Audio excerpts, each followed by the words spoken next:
स्वस्थ सिद्धांत प्रसारण में आपका स्वागत है। परमेश्वर पिता की स्तुति हो कि इस कार्यक्रम के द्वारा हम लगातार अपने जीवन में सुधारने वाली शिक्षा को ग्रहण कर पा रहे हैं।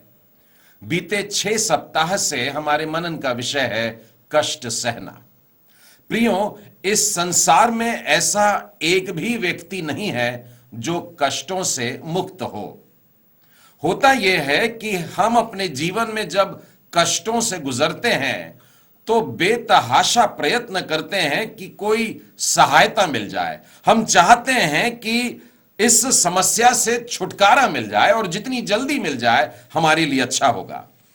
एक और बात गौर करने योग्य है, जब हम बड़े व्याकुल होते हैं तो यही समय रहता है जब हम बड़ी आसानी से बहकाए जा सकते हैं। बहुत से मसीही विश्वासियों ने अनेक जीवन के कठिन परिस्थितियों में मसीही शिक्षाओं से संबंधित कुछ झूठी बातों को अपने ऐसे ही समय में स्वीकार कर लिया है। प्रियो, इन बाइबल संदेशों को सुनाने का हमारा यही उद्देश्य है कि आपको झूठी शिक्षाओं की बाढ़ से बचा लें, ऐसे गड्ढों से बचा ले जो हमें आत्मिक जीवन के दलदल में फंसा सकते हैं।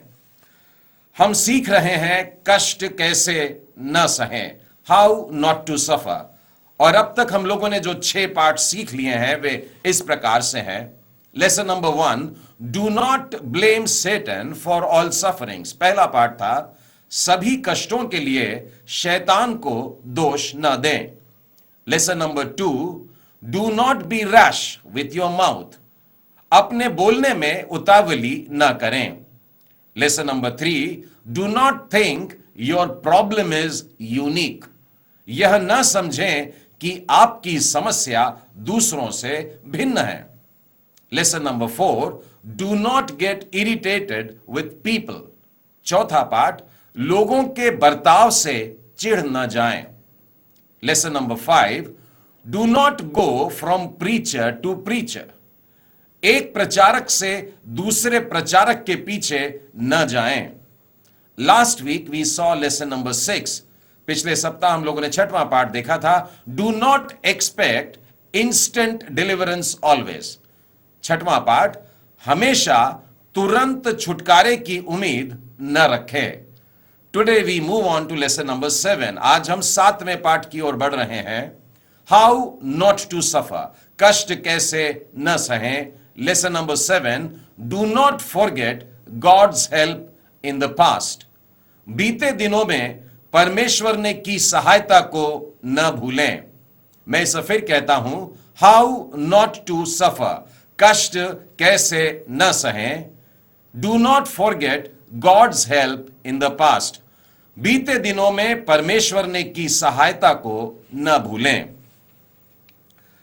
इतिहास में यदि हम देखें तो बाइबल हमें बताती है कि एक ऐसी बेजोड़ घटना है जो परमेश्वर के अद्भुत प्रेम को प्रकट करती है।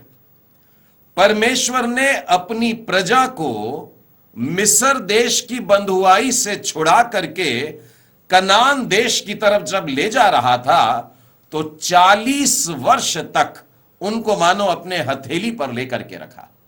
40 साल तक उसने अपनी प्रजा को संभाला। 40 साल तक उनको लेता हुआ फिरा। परंतु जब कभी ये इजरायली एक नई समस्या में फंस जाते थे तो बड़े दुख से कहना पड़ता है, परमेश्वर के बीते दिनों में और बीते वर्षों में किए आश्चर्य कर्मों को भुला बैठते थे। परमेश्वर कितना अद्भुत है और कैसे अद्भुत रीति से उनको छुड़ा के लाया है और कैसे उनको मरुभूमि पर चलाया है, ये सारी बातें भुला करके वे परमेश्वर के विरुद्ध बोल पड़ते थे। प्रियो, आज का पाठ हमसे कह रहा है कि परमेश्वर ने जो सहायता के कार्य हमारे जीवन में किए हैं या हमारे पूर्वजों के जीवन में किए हैं, वो हमको बिल्कुल नहीं भूलना है। मैं उदाहरण के लिए आपको भजन संहिता की पुस्तक में से और उसके 106वें अध्याय और 10वें वचन के आगे पढ़कर सुनाना चाहता हूं। उसने उन्हें बैरी के हाथ से उबारा और शत्रु के हाथ से छुड़ा लिया। मिस्रियों के हाथ से इजरायलियों को छुड़ाया, उसका वर्णन है।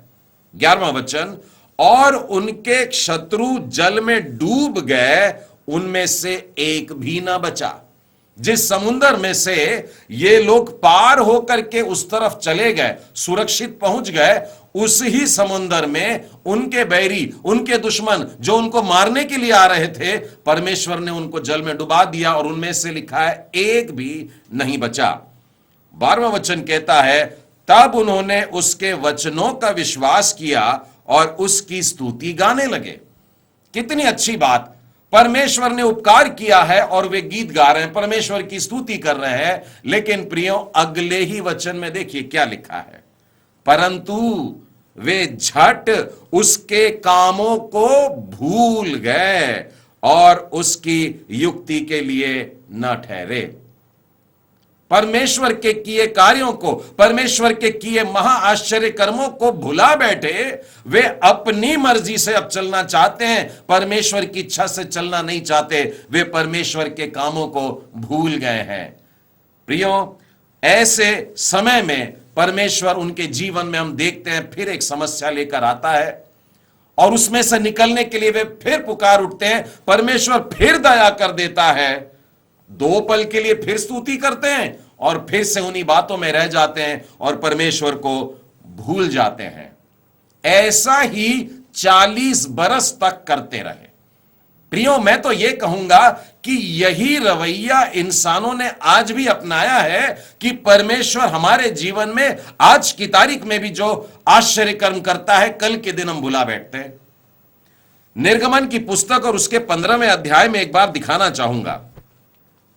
यहां पर मूसा का गीत है और 15वें अध्याय के 21वें वचन में आप देखें, लिखा है, यहोवा का गीत गाओ क्योंकि वो महाप्रतापी है, घोड़ों समेत सवारों को उसने समुद्र में फेंक दिया। ये उसी बात का वर्णन है और यहां पर गीत गाया जा रहा है। इसे मूसा का गीत कह रहे हैं और बहनें नाच रही हैं। मूसा की बहन भी यहीं पर है, लिखा है, वो भी साथ में टेक लगाते हुए गा रही है और सारी प्रजा गा रही है। और उसके बाद के वचन भी मैं आपके सामने पढ़कर के बताना चाहता हूं। लिखा है, लाल समंदर के जब वे आगे चले गए, सूर के जंगल में आ गए, जंगल में जाते हुए 3 दिन तक उनको पानी का सोता नहीं मिला। फिर मारा नामक एक स्थान पर पहुंचे, वहां पर खारा पानी मिला, वे उसे पी नहीं सके। तब वे यह कहकर मूसा के विरुद्ध बकबक करने लगे, हम क्या पिए। मात्र 3 दिन बीतने के बाद कि परमेश्वर ने उन्हें अद्भुत रीति से बचाया, वे भूल जाते हैं। परमेश्वर ने उनको मिस्र की बंधुआई से छुड़ाया, फसह का पर्व हुआ, पासओवर हुआ, उसके बाद में समंदर में से पार गए, क्रॉसओवर हुआ, और अब 3 दिन के बाद जब कड़वा पानी मिला तो टाइड ओवर ना कर पाए, उसके ऊपर विजय नहीं पा सके और परमेश्वर को भुला बैठे, परमेश्वर के अद्भुत कामों को भुला बैठे। हमें एक बात स्मरण रखना चाहिए और कभी नहीं भूलना है कि हमारा परमेश्वर हमारे बाप दादाओं के लिए कैसे कैसे अद्भुत काम करते आता है। मैं आपको उत्पत्ति की पुस्तक में ले चलता हूं और उसके 32वें अध्याय में आइए, याकूब के बारे में कुछ लिखा है। परमेश्वर से वो बात कर रहा है। 9वें वचन से आगे देखें, याकूब ने कहा, हे यहोवा, हे मेरे दादा अब्राहम के परमेश्वर। देखिए कितने प्यारे शब्दों से पुकारा, मेरे दादा अब्राहम के परमेश्वर और हे मेरे पिता इसहाक के परमेश्वर। परमेश्वर का नाम पुकारने के पहले वो कहता है, मेरे दादा का भी परमेश्वर तू ही है, मेरे पापा का भी परमेश्वर तू ही है, और तूने जो जो काम अपनी करुणा और सच्चाई से अपने दास के साथ किए हैं, तेरे ऐसे ऐसे कामों में से मैं एक के भी योग्य नहीं हूं। प्रियो, याकूब जब पुकारता है तो पिता और दादा के परमेश्वर को पुकार करके कहता है, अब्राहम का परमेश्वर, इसहाक का परमेश्वर। प्रियो, यही शब्दों का इस्तेमाल परमेश्वर ने खुद जब वो मूसा से बात कर रहा था। आप उस घटना को याद करिए कि मूसा पहाड़ी पर था और एक जलती हुई झाड़ी थी जो राख नहीं हो रही थी। मूसा उसके करीब पहुंचता है। निर्गमन के 3रे अध्याय में आइए और उसके 13वें वचन से आगे देखिए। मूसा ने परमेश्वर से कहा, कि तुझे इजरायलियों को छुड़ाने के लिए मिस्र जाना है। अब देखिए, वो एक के बाद एक प्रश्न कर रहा है या बहाने कर रहा है, और वो ये कहता है जब मैं जाऊं और वो मेरे से पूछेंगे कि तू किसके नाम से आता है, तो मैं क्या बताऊंगा। परमेश्वर ने मूसा से कहा, मैं जो हूं सो हूं, जाकर के उनसे कह देना कि मैं हूं ने मुझे भेजा है। अब यह बात थोड़ी कठिन है, समझ नहीं सकते। परमेश्वर ने खुद ही इसको सरल बना दिया। और देखिए अब आगे क्या लिखा है। परमेश्वर ने मूसा से यह भी कहा, तू इजराइलियों से कहना मैं तुम्हारे पितरों का परमेश्वर हूं, अर्थात अब्राहम का परमेश्वर, इसहाक का परमेश्वर, याकूब का परमेश्वर हूं। अपने आप को जब परमेश्वर बता रहा है कि जाकर लोगों से कहो कि मैं कौन हूं, तब उसने खुद कहा, मैं अब्राहम का परमेश्वर और मैं इसहाक का परमेश्वर और मैं याकूब का परमेश्वर हूं। प्रियो, मैं कहना यह चाहता हूं, आज भी जब हम उस परमेश्वर को पुकारें तो पुकार के कहिएगा, अब्राहम के परमेश्वर और इसहाक के परमेश्वर और याकूब के परमेश्वर, हमारे बाप दादाओं के परमेश्वर। तात्पर्य यह है कि आप उन सारी बातों को स्मरण करें जो परमेश्वर ने हमारे बाप दादाओं के साथ में किया है, जो कुछ भी उसने हमारे पितरों के साथ में किया है। मैं तो यह कहना चाहूंगा, सिर्फ उत्पत्ति और निर्गमन में नहीं, परंतु अगर आप बाइबल की आखिरी पुस्तक में आ जाएं, प्रकाशित वाक्य, और उसके पहले अध्याय और उसके 8वें वचन में, जहां प्रभु यीशु कलीसियाओं को पत्र लिखवाना चाहता है, और बस उस वचन को देखे, 8वें वचन में से बोलता हूं, प्रभु परमेश्वर जो है और जो था और जो आने वाला है, जो सर्वशक्तिमान है, यह कहता है, मैं ही अल्फा और मैं ही ओमेगा हूं। जो परमेश्वर था वो है, और वो जो आने वाला है। यही परमेश्वर हमारे बाप दादाओं के समय था, वही परमेश्वर आज हमारे साथ में है, और यही परमेश्वर हमारे लड़के बाले नाती पोतियों के साथ में रहने वाला है। उसी परमेश्वर के अद्भुत कामों को भूलना नहीं है। आज का पाठ हमें यही सिखा रहा है मित्रों, कि बीते दिनों में परमेश्वर ने हमारे साथ में जो भलाई की है, जो आश्चर्य कर्म किया है, जो सहायता की है, वो हमें भूल नहीं जाना चाहिए। इस सच्चाई को स्मरण रख करके, विशेषकर तब जब हम जीवन में तूफानों से गुजर रहे हो, जब हम अपने जीवन में मुश्किलों से गुजर रहे हो, इन बातों को याद रखना। मूसा ने लोगों को यही सिखाया था। आइए व्यवस्था विवरण की पुस्तक में चलें और उसके 32वें अध्याय में आइए। अगर आप पहले 43 वचन देखेंगे तो मूसा का गीत ही चल रहा है, और वो परमेश्वर के कारण आनंदित है, और वो अब लोगों को जो सिखा रहा है। देखिए 7वां वचन क्या कहता है। प्राचीन काल के दिनों को स्मरण करो, पीढ़ी पीढ़ी के वर्षों को विचारो, अपने बाप से पूछो और वह तुमको बताएगा, अपने वृद्ध लोगों से प्रश्न करो और वे तुझसे कह देंगे। परमेश्वर की महाकरुणा का वर्णन करेंगे।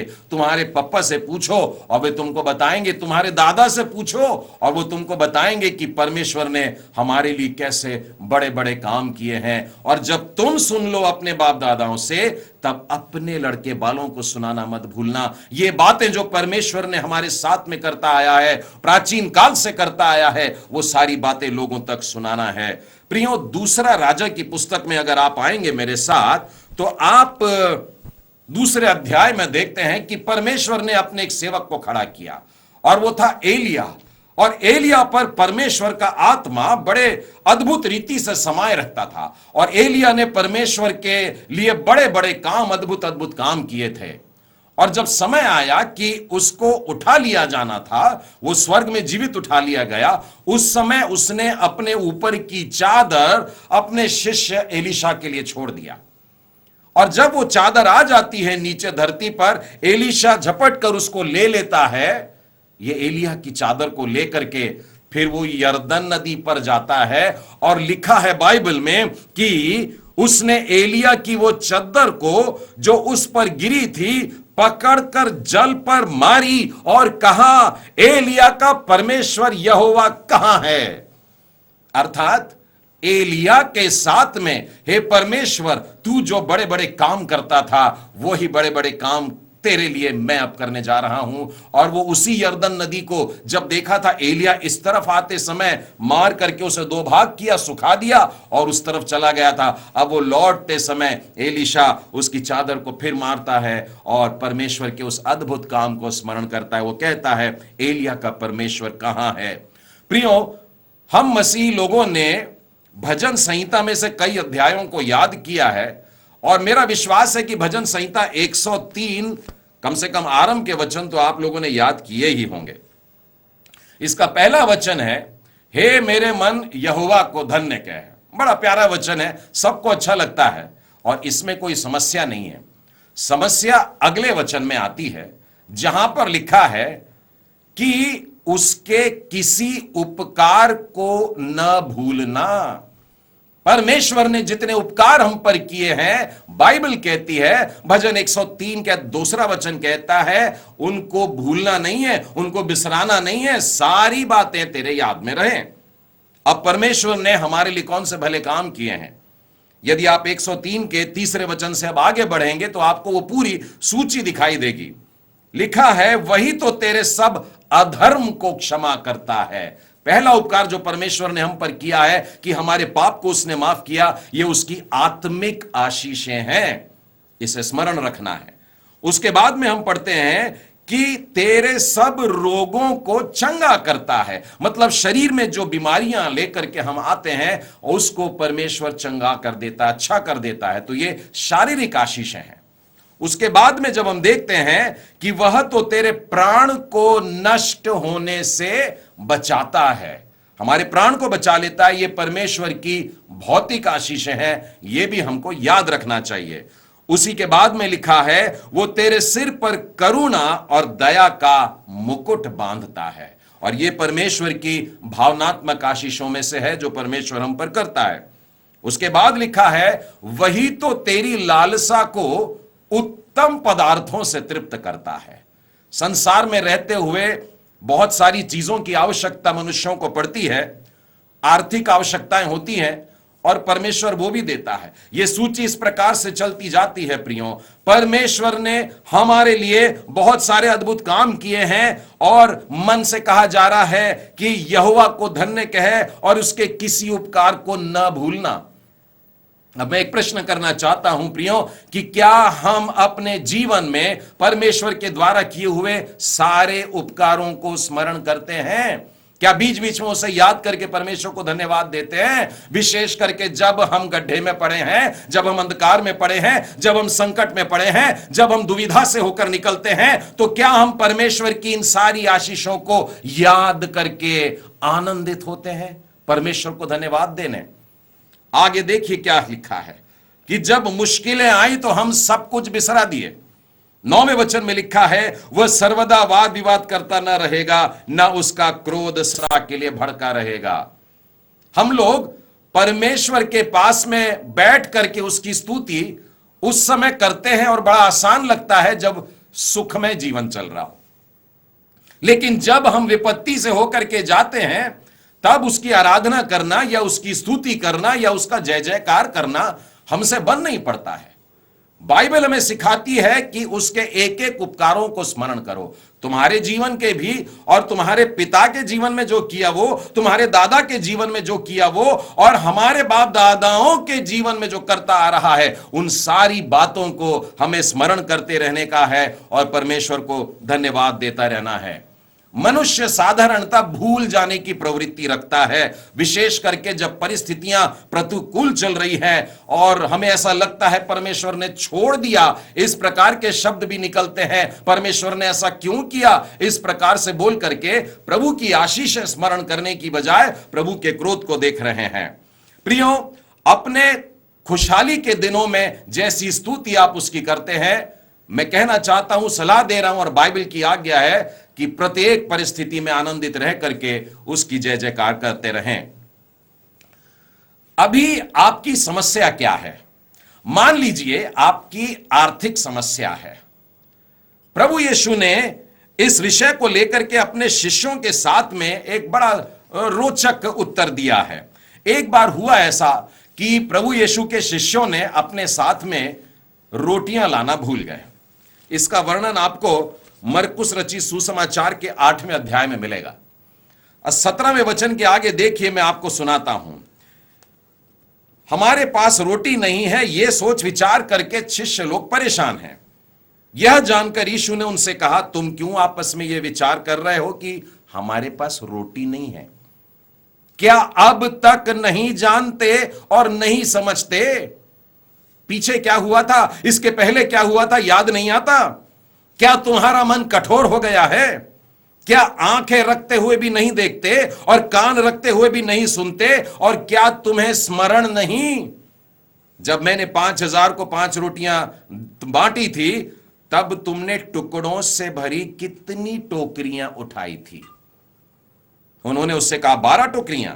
और जब 4,000 के लिए 7 रोटियां थी, तब तुमने टुकड़ों से कितने टोकरे भर के उठाए थे? उन्होंने उससे कहा 7 टोकरे। ये प्रश्नों की तरफ गौर करिएगा प्रियो। प्रभु यीशु ये नहीं पूछ रहे कि मैंने कितने लोगों को खिलाया या कितनी रोटियां बांटा, वो कह रहे हैं कितनी टोकरियां, रोटियों से भरी टोकरियां बची, कितनी बची? इसका यह मतलब हुआ कि जो मेरी आवश्यकता होती है उससे कहीं ज्यादा मेरा प्रभु यीशु मेरे को देता है। हमारी आवश्यकताओं से बढ़कर के देने वाला परमेश्वर हमारा है। इसलिए अगली बार जब विपत्ति आती है तो इस घटना को याद करना प्रियो। प्रभु यीशु कहता है याद करो, स्मरण रखना, पुरानी बातें भूल मत जाना कि मैंने तुम्हारे लिए कैसे भले कार्य किए हैं। प्रियो, आपकी समस्या और कैसी हो सकती है? संभव है कि आप शत्रुओं से घिरे हैं और वे धमकी देने वाले लोग हैं।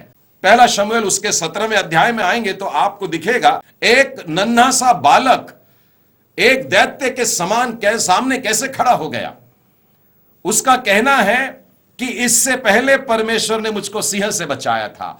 वो कहता है इससे पहले मुझको परमेश्वर ने भालू से बचाया था, और कहता है वही परमेश्वर आज मुझको फिर बचाएगा। वो अपने बीते आशीषों को याद करता है, परमेश्वर ने उसकी सहायता कैसे की थी वो याद करता है, और उस याद करने के कारण, उस घटना को याद करने के कारण परमेश्वर पर उसका विश्वास बढ़ा है और वो आगे बढ़ता है। प्रियो, क्या आप बहुत सारे प्रश्नों से घिरे हुए हो? आपकी समस्या अगर बहुत सारे प्रश्न हैं तो मैं आपको भजन संहिता के 77वें अध्याय में ले चलता हूं और यहां पर 7वें वचन से आगे पढ़कर बता रहा हूं। क्या प्रभु युग युग के लिए छोड़ देगा और फिर कभी प्रसन्न ना होगा? क्या उसकी करुणा सदा के लिए जाती रही? क्या उसका वचन पीढ़ी पीढ़ी के लिए निष्फल हो गया? क्या परमेश्वर अनुग्रह करना भूल गया? क्या उसने क्रोध करके अपनी सब दया को रोक रखा है?